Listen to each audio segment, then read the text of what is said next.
Namanya Nenek Ludia, umur 78 tahun.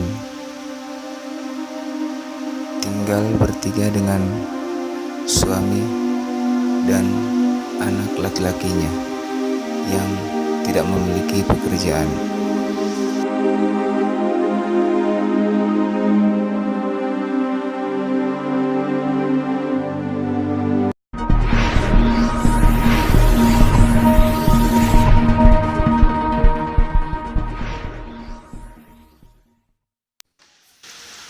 Luka di dada Nenek Ludia kian hari semakin membesar.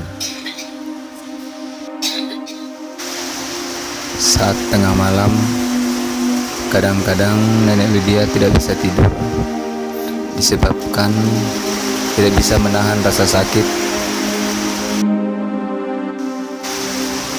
Luka yang diderita Nenek Ludia sudah hampir 1 tahun belum sembuh-sembuh juga.